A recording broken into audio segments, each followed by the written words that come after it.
اعوذ باللہ من الشیطان الرجیم، بسم اللہ الرحمن الرحیم۔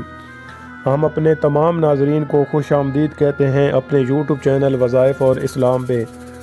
تو ناظرین، آج کا واقعہ ہے حضرت ربیع بن عامر رضی اللہ تعالی عنہ کی رستم سے گفتگو۔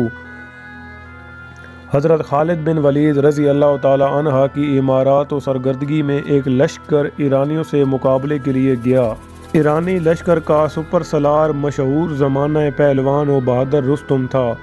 حضرت خالد بن ولید نے رستم کی درخواست پر حضرت ربیع بن عامر رضی اللہ تعالی عنہ کو اس بات چیت کے لیے بھیجا۔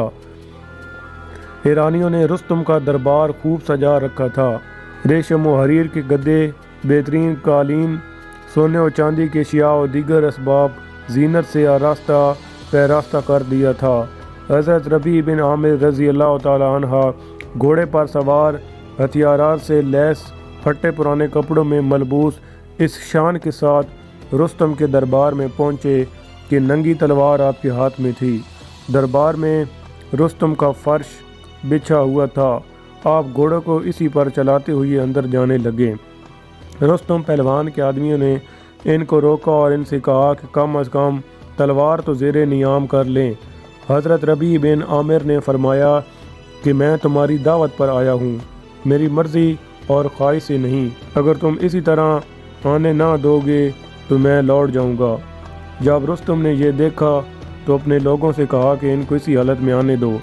چنانچہ آپ اسی شان کے ساتھ رستم کے پاس پہنچے اور فرش جگہ جگہ سے تلوار کی نوک زد میں آ کر پھٹ گیا تھا۔ رستم نے پوچھا کہ آپ لوگ کیا چاہتے ہیں؟ حضرت ربیع بن عامر نے ایسا جواب دیا جو ہمیشہ کے لیے لاجواب رہے گا۔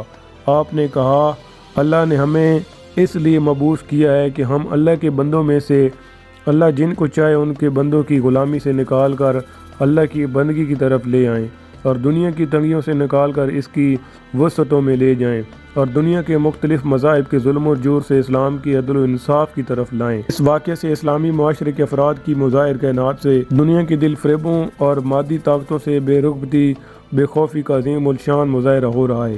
یہی چیز اسلامی معاشرے کو کفر و شرک سے نکالتی اور شیطانی اور طاغوتی قوتوں کے مقابلے میں روحانی و ایمانی طاقت بخشتی ہے۔